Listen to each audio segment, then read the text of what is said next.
Welcome back, my people. Happy Love Day to all of you. If you were expecting Shuriman Nimbus, then I regret to tell you that shipping videos are now my territory. He'll come back whenever we have a debate like we did with Yasuo and Riven, but we both happen to agree on this one, so there's no need. Consider this video our Love Day gift to you all. So let's get into this analysis, and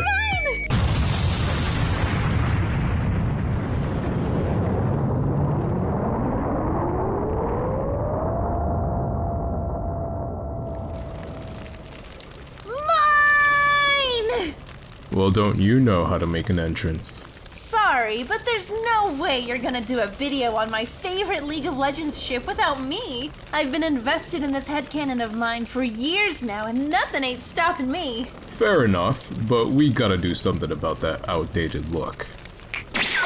Oh. Nothing but the best for my guest. Now, let's get this started. My people, it's time for... Actually, would you care to do the honors? Of course! Ezreal and Lux. Is it possible? Woo! It totally is.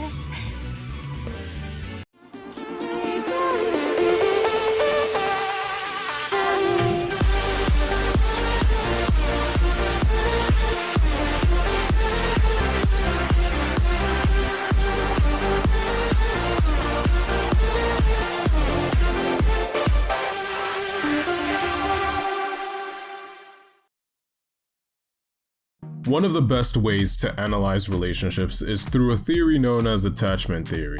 If you recall from our previous video on Shyvana, attachment theory is a theory created and researched extensively by psychologists John Bowlby and Mary Ainsworth. I'll give you guys a quick and oversimplified recap if you haven't seen that video yet. And don't worry if you didn't, you'll get your punishment later. Attachment theory refers to the bond children form with their parental figures and is the result of the responsiveness of their parents. This theory states that the type of attachment can influence how you interact with other relationships. This is because your parental figures serve as the role models for what you expect out of relationships. After all, they are your first relationship, so you will behave in other relationships similar to how you behaved with your parents. Whether it's with your friends, your other family members, or your romantic partners. So this is our key to understanding and predicting what would happen if Ezreal and Lux decided to board the good old love ship. If we can figure out the type of attachment they have to their parental figures, then we can predict how they would interact in a relationship. So without further ado, let's start with the Lady of Luminosity. Determining the parenting style of Lux's parents was a little tricky. At a glance, they seemed to be very restrictive, calling for Lux to follow the family tradition of protecting the king. You see, Lux is a part of the Crown Guard family, hence her full name, Luxana Crown Guard.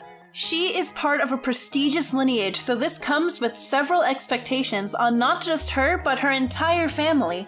So naturally, bearing the immense responsibility of their name, Lux's parents expected her to follow suit and serve the king similar to how Garen did. This sounds like authoritarian parenting, a parenting style that's primary goal is to obtain obedience from their children by keeping them in their place and restricting their autonomy, often assigning household responsibilities to instill respect and gain compliance. Although it may seem like Lux's parents are demanding and strict, when you take a step back to think about it, you'll realize that they aren't. In fact, Lux probably has some of the most supportive parents someone could ask for out of a place like Demacia, and we know this by their actions and her character. Lux had dreams of venturing beyond Demacia's borders and exploring the outside world. Taking the role of custodian and defender of the family estates was not something Lux desired for her future. In response to this, her parents tried to convince her by taking her to visit the several estates under their protection. Authoritarian parents wouldn't try to convince their children into a career path. They would force their children into a career path without any care for what they think. No ifs, ands, or buts about it. Also, when they received word of Lux deciding to become a Radiant One and join the Illuminators, a charitable religious order of Demacia, they were, quote, pleased Lux had finally found her place in Demacia. Authoritarian parents wouldn't accept their children making their own decisions for their future like this. If her parents were really authoritarian, they would have marched into the innermost circle of the Illuminators and demanded Lux to come back and do what she was told. Lastly, her parents were aware that she uses magic ever since she was young.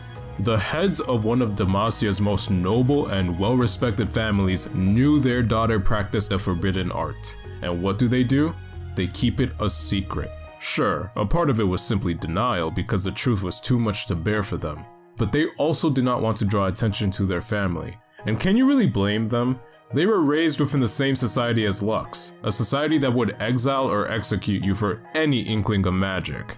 Of course they are going to be afraid for her and the family. I don't believe they're so heartless that they only kept it secret to not bring shame to their family name. I believe there had to be a relationship of genuine familial love. And if these actions don't convince you, then just look at Lux herself. Lux is an irrepressible girl with a zest for life that can melt the coldest of hearts. She is always on the search for new experiences and is not afraid to question the status quo. She was always known for frustrating her tutors for questioning their teachings to pursue interesting new ideas and debate differing perspectives than the ones she was expected to follow. And despite her indifference to the job her parents had wanted for her, she still gained a reputation as someone who does whatever she can to help her people in times of adversity. Lastly, she is not afraid to express her inner magic in a land that discourages it because she understands to hold that magic back is to hold her authentic inner self back. Lux is a woman with a strong conviction, unshakable curiosity, a heart of gold, and the courage to do what she wants. She is a perfect example of someone with a secure attachment to her parents. Secure attachments are pretty much what parents should strive for when developing a relationship with their children. Secure attachments result in children who are unafraid to venture and independently explore the world. They are less likely to fear the unknown and regularly approach new experiences. You might as well slap Lux's face in the textbook because we got a match.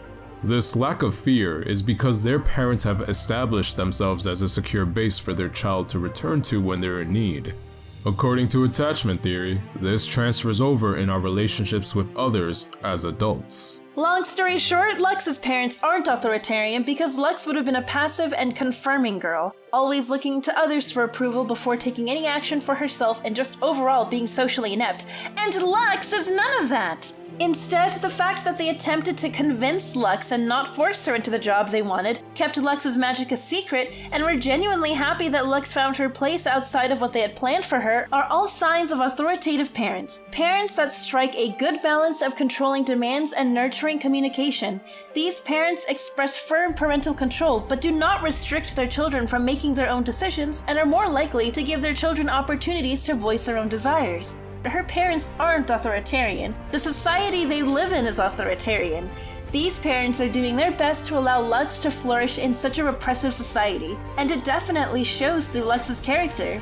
This is great news not just for Lux in general, but for this ship, yo! Having a secure attachment means a whole lot of positive things for a relationship. This ship is looking more beautiful by the minute. There's just one potential thorn in this rose of love, a blonde thorn named Ezreal. Unlike our golden girl Lux, Ezreal may be harboring some more deep-rooted issues. It is difficult to determine the type of parents Ezreal's mother and father were because they were not really present for most of Ezreal's life. And let me just say, that alone is cause for some worry.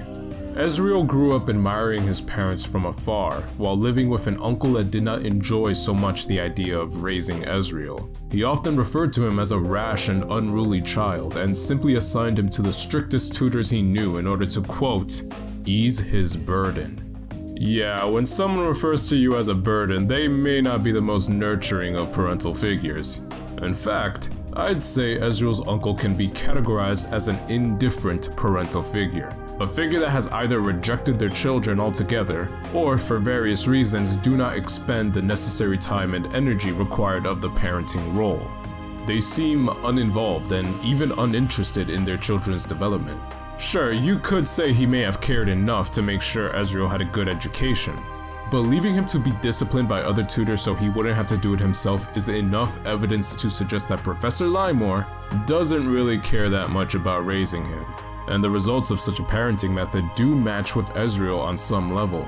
Children of indifferent parents have shown to have higher rates of delinquency, something Ezreal was known for. Let's run down the list, shall we? He loved sneaking around authority figures to find whatever hidden places may exist within the city. He frequently navigated through forbidden secret tunnels beneath the university.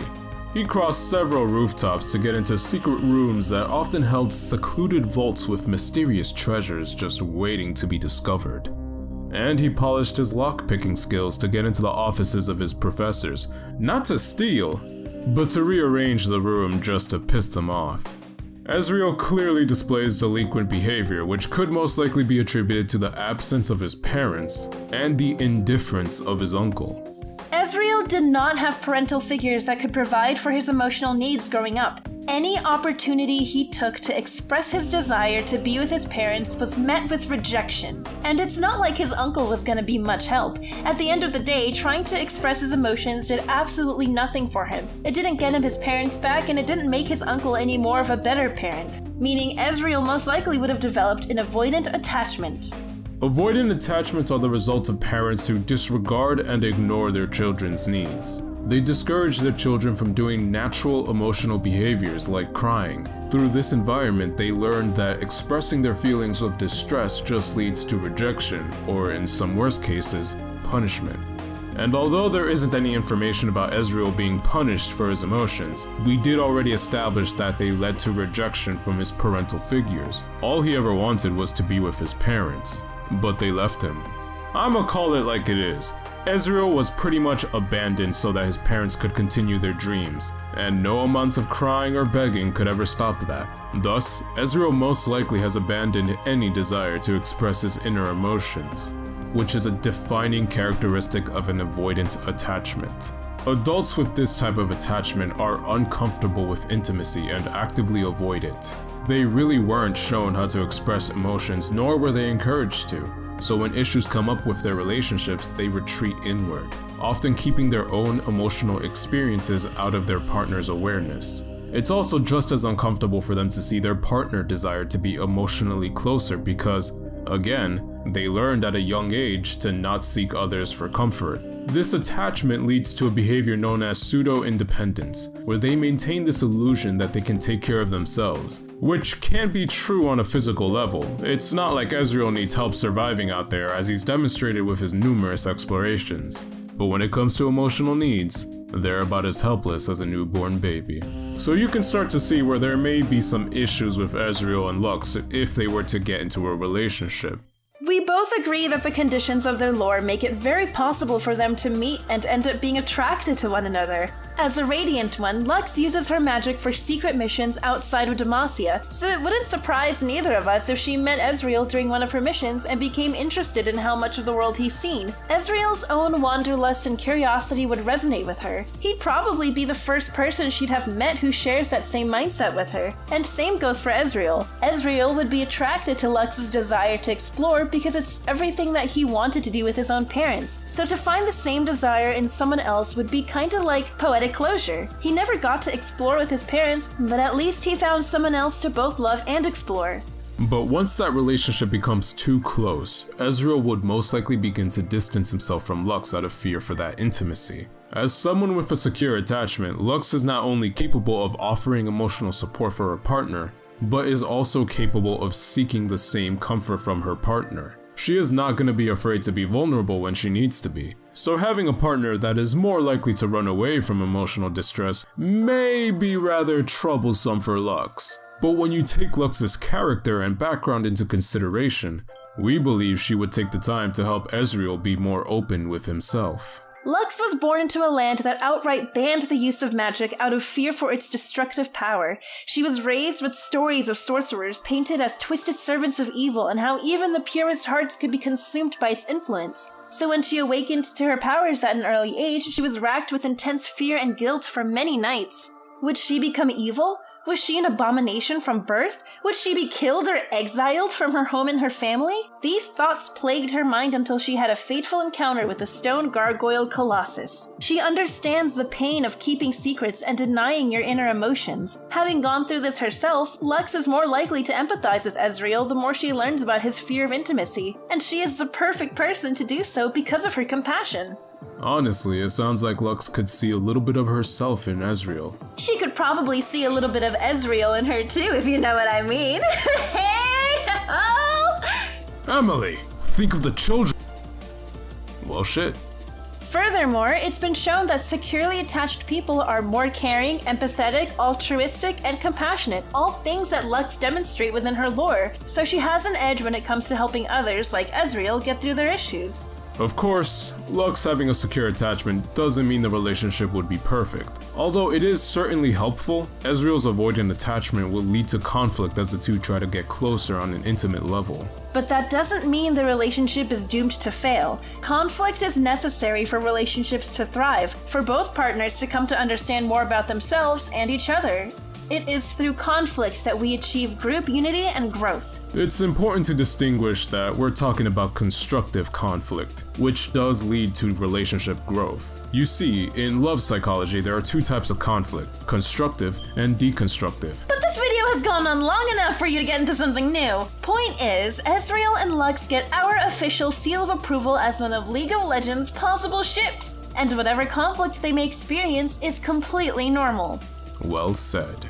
Thank you, Emily, for helping me with this video. As always, my people and I enjoy having you on my channel. It's always a pleasure. I should be thanking you for having an interest in discussing my favorite ship in the League of Legends universe. I look forward to seeing what else you analyze in the future. If you haven't already, be sure to check out our channel right after this video. Lots of good stuff to find. And if you're looking for more psychological good stuff from your favorite League of Legends champions, then feel free to subscribe and look through the several playlists here. But let's be honest, you're probably more interested in the juiciest of video game relationships, which are all in one playlist right here. And as always, my people, thank you for watching.